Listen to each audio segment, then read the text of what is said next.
आप सभी का फिर से स्वागत है हमारे शो पर जो है द रिपोर्ट कार्ड, जहां ऑलरेडी हमने बता दिया है कि हम कोशिश करेंगे हमारे 60 एमएलए से जो सिटिंग एमएलए हैं उनसे सीधे मिलकर उनका रिपोर्ट कार्ड जानने के लिए जो 2019 से लेकर 2024 तक उनके तरफ से जो एश्योरेंस उनके कॉन्स्टिट्यूंसी के लोगों को दिया गया था वो उन्होंने कितने हद तक पूरा किया और कितना करना बाकी है। तो उसी सिलसिले में इस वक्त हमारे साथ 37 पासीघाट वेस्ट के एमएलए निनोंग इरिंग जी है, उनसे हम सीधे मिलेंगे और उनसे सीधे जानेंगे उनका रिपोर्ट कार्ड 5 सालों का। तो सर, सबसे पहले आपका स्वागत है हमारे शो पर। सीधे सर, आपने सुन ही लिया कि हम क्यों आपसे मिल रहे हैं, तो हम सीधा जानना चाहेंगे जो 2019 में आपने अपने लोगों को जो एश्योरेंस या फिर प्रोमिसेस कुछ किए होंगे, तो वो प्रोमिसेस में कितना हद तक पूरा हुआ? अगर मेजर कुछ डेवलपमेंटल एक्टिविटीज़ आपने इरेक्ट किया वो स्पेसिफिकली बता दीजिएगा सर। धन्यवाद और नमस्कार सबको, ख़ासतौर मेरे जितने भी दर्शक हैं। आपके जो माध्यम से मेरा काफ़ी प्रचार हुआ है, काफ़ी कोई बुरा भी बोला है, कोई भला भी बोला, बहुत सारे इश्यूज़ हुए थे। मैं जब मैदान पे उतरा, मेरा एक मकसद था कि मैं मेरे जो क्षेत्र है उसका विकास कराऊं। जो 37 पासीघाट वो पहले से भी, जैसे हमारे तातुंग जामू साहब थे, तांगोर तपक साहब थे, ओमाक थे, बहुत सारे लोग थे, उसमें काफ़ी विकास हुआ था और लोगों का जो अपना नेताओं पे जो भरोसा है वो सदा वो कायम रहा। मेरे साथ जो था, मैं एक मौका मुझे दिया। मेरे जो 3 जो मुद्दे मैं लेके आया था, सबसे पहले तो हमारे एक रोड है, MMJ बोलते हैं उसको, मेरा मीकोंग जोनाई रोड। दूसरा था, मैंने जो अपना यू कैन से मैनिफेस्टो में रखा था कि जो हमारे बच्चे हैं, गरीब बच्चे हैं, उनके लिए मैं एक सुविधा कर दूंगा JN कॉलेज में, कि वहाँ मैं एक गर्ल हॉस्टल बना दूंगा, ताकि यहाँ के जो गरीब बच्चियाँ जो जाती है उनको हॉस्टल नहीं मिलता है, तो उसमें मेरिट नहीं बल्कि उनका जो पॉवर्टी लेवल को देख के हम उनको एक सुविधा देने के लिए हमने एक हॉस्टल का बनाया 4 करोड़ का। वो ऑलरेडी अभी कंप्लीशन में आ चुका है और MMJ रोड तो कंप्लीट हो चुका है। और दूसरा था वो बेरोज़गारी का समय में जब मैंने सोचा था कि हम ज़रूर कोशिश करेंगे, लेकिन क्या हो गया कि हमारे आदरणीय मुख्यमंत्री जी ने वो एक अच्छा काम किया, इसको सशक्त बनाया हमारा अरुणाचल प्रदेश सर्विस कमीशन को, और उसके बाद जो SSB को। तो SSB के आने के बाद हम जो अपने वादे थे या हम अपना जो अन्य जो कार्यक्रम थे वो नहीं रख पाए, तो शायद उसमें मेरे तो खामियां हुआ है कि बच्चों को जो बेरोज़गारी के लिए जो मैंने अब एक मुद्दा रखा था। लेकिन फिर भी अभी जैसे हमें उद्योग में है, हमारे लघु उद्योग में है, आत्मनिर्भर वाले जितने भी कार्यक्रम, चाहे कृषि में हो, चाहे वो हमारा बागबानी में हो, हम पूरा कोशिश कर रहे हैं। आदरणीय मुख्यमंत्री श्री पेमा खांडू जी का सबका साथ, सबका विकास, सबका प्रयास और सबका विश्वास ये काम दे रहा है। और जितने भी हमारे आदरणीय प्रधानमंत्री श्री नरेंद्र मोदी के जितने भी जो उनके कार्यकाल में जो किस प्रकार से कार्यक्रम, वो योजनाएं के कार्यक्रम लिए हैं, तो हमारे जितने भी गरीब जनता को, चाहे वो कृषि विभाग में हो, चाहे उद्योग में हो, चाहे शिक्षा में हो, पूरा कामयाब हो रहा है। मेरा जो मुद्दा थे वो तो मैंने क्या नहीं किया वो तो मेरा वहाँ के जनता बताएंगे और आप पूछ भी सकते हैं। जैसे मैंने सोचा कि इसको सशक्त करने के लिए हमको वहाँ में अपना सब ट्रेजरी ऑफिस होना चाहिए, उसमें अपना जितने भी विभाग हो, चाहे RWD हो, चाहे WRD हो, चाहे PWD हो, चाहे PHE हो, इनका डिपार्टमेंट खोलना होगा। तो वो सब डिपार्टमेंट्स हम अभी सब डिवीजन लेवल में सबको हम पूरा किया है। दूसरा चीज़ था हमारा, उसको एक शहरी विकास के जो एक रुक्सिन टाउन है, जैसे रुक्सिन है, सीले है, ओयान है, उनको एक शहरी विकास का एक दर्जा देना था। तो वो उसमें मैं काफ़ी कामयाब हुआ हूँ। आदरणीय मुख्यमंत्री जी के, हमारे डिप्टी CM श्री चौनामेन जी के, और जितने भी हमारा मंत्रिमंडल थे, खासतौर हम कमलों मुसांग जी को भी मैं धन्यवाद मैं देना चाहूँगा कि उन्होंने हमारा वहाँ रुक्सिन टाउन को भी एक अर्बन टाउन उसको डिक्लेयर किया, और उसमें काफ़ी योजनाएं भी आ गए, काम भी शुरुआत हो गई शहरी विकास का। अन्य जितने भी कार्य हैं जो मेरे कार्यकाल में मैंने कोशिश किया, शुरुआत जो बच्चों को किस प्रकार से, क्योंकि जब हमने का एसएसबी और एपीएससी जब कहा तो मैं क्या करूं, तो उनके लिए हमने एक काइंड ऑफ कोचिंग सेंटर्स में उनको दाखिला देने के लिए किया। जैसे आईएएस के लिए हमने और हम लोग 5 मेंबर्स लेते हैं, लेकिन इस बार मैंने उसको 8 बना दिया। 8 बच्चों को हम पढ़ाते हैं इस बार।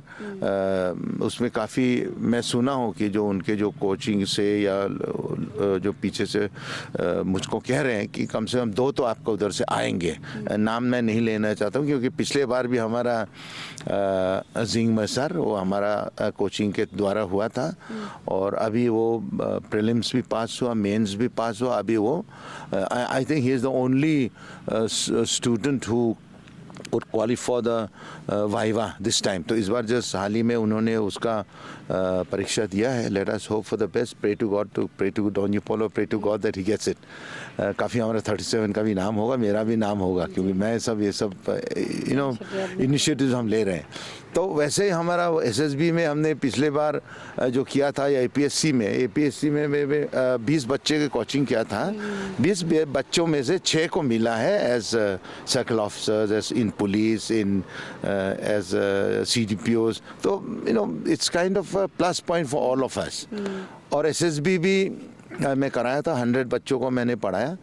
100 में से I think about 14 got 13 or 14, I don't know exact number, but they are very grateful to me. They tell me that we are thankful to you that through your initiatives we have got it.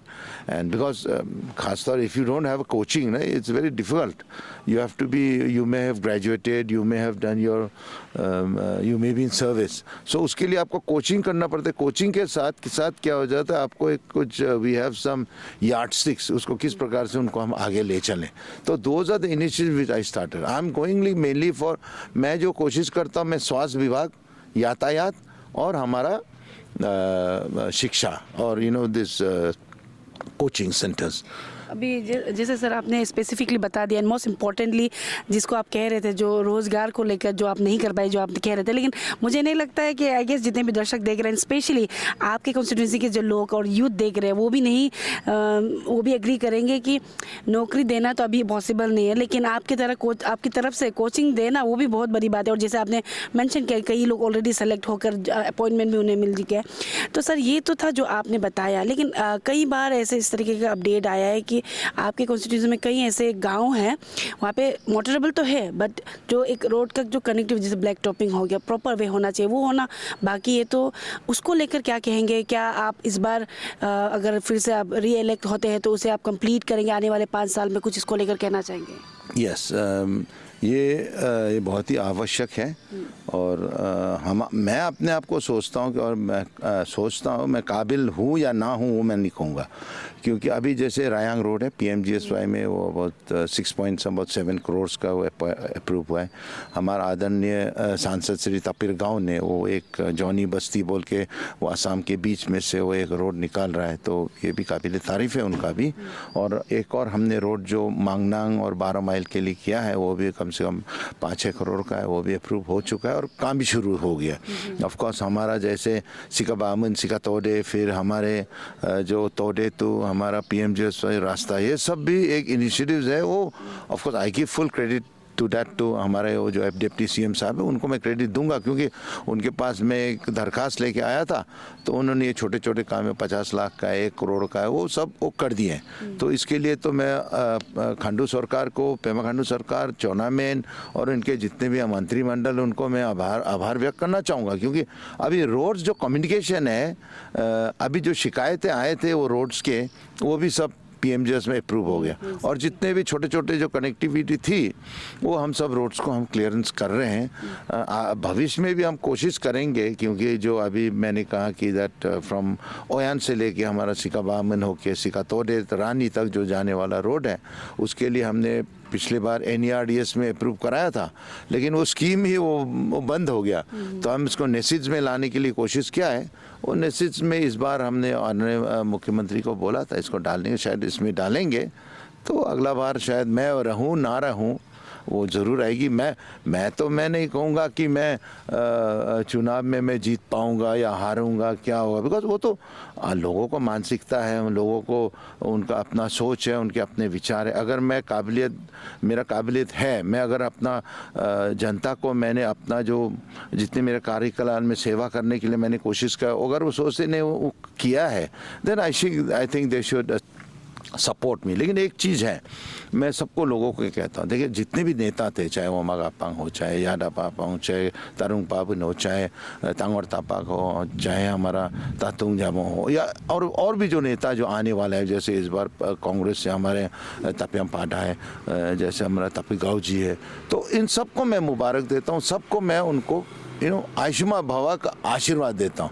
विजय भवन नहीं बोलूँगे, विजय भवन में खुद स्वयं लेना पड़ेगा उसको। मैं वो पूछने वाली थी, क्योंकि जैसे ये तो था जो हम रिपोर्ट कार्ड आपसे लेना चाहते थे, आपका 5 साल के जो टेन्यूर में आपने क्या क्या किया, और साथ ही साथ सर आपने बता दिया कि जो अपोजिशन को लेकर जो अभी उतर है, और आई गेस ज़्यादातर लोग जानते हैं कि आप कितने सक्रिय एक कांग्रेस नेता रह चुके हैं, अभी आपने हाल ही में ही एज अ बीजेपी आप चुने, तो आप कितने कॉन्फिडेंट हैं? जैसे आपने बता दिया, आप नहीं कहेंगे कि आपको चुनना चाहिए नहीं चाहिए, आप कितने काबिल वो नहीं कहेंगे, लेकिन हम जानना चाहेंगे आप कितने कॉन्फिडेंट हैं, आप कितने रेडी है इस बार के चुनाव को लेकर as a BJP candidate sir?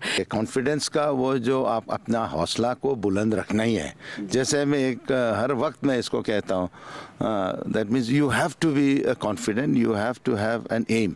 A man without as aim is like a ship without a rudder.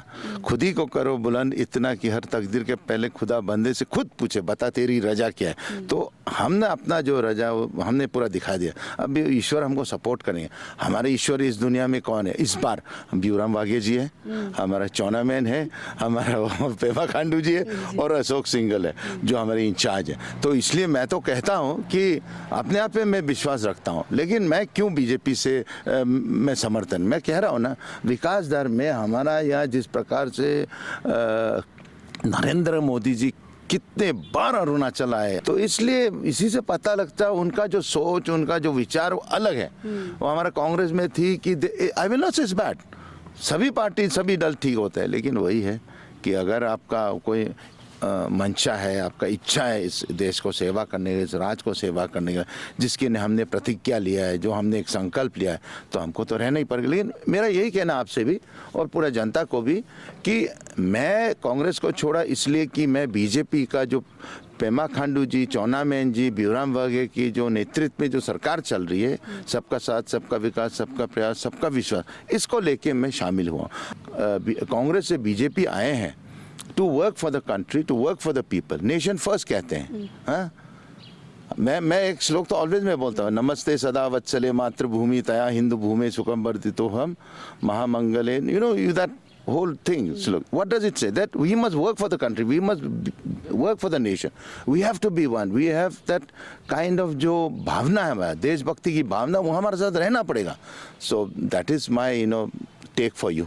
कई जब आप लोग ज्वाइन कर रहे थे तो कई न्यूज़ चैनलों में चला, अपडेट हुआ, तो कई लोगों का कहना था कि अरे जो लोग ऑलरेडी बीजेपी में हैं, पुराने जो है उनको टिकट देना चाहिए, जो अभी नए और 4 जुड़े हैं, आपको मिलाकर 4 जो है, तो उनको भी वो कह रहे थे कि पुराने को प्रेफरेंस देना चाहिए. इसके ऊपर में सर आपका क्या कहना है? नहीं है पुराने को. I will give you a take. I'll give you a take. What I want to say, मैं यही कहना चाहूँगी कि अभी जो ऑलरेडी अगर कई क्षेत्रों में हमारा कांग्रेस का कैंडिडेट नहीं है, उम्मीदवार नहीं है, हमारा वो ऑलरेडी उम्मीदवार है, बहुत तगड़ा उम्मीदवार है. वो पहले वो डीसी रहा है, एडमिनिस्ट्रेटिव ऑफिसर था, वो अच्छे नेक इंसान है, काफ़ी पॉपुलर है, लोगों को मदद करता है, तो he is a strong adversary.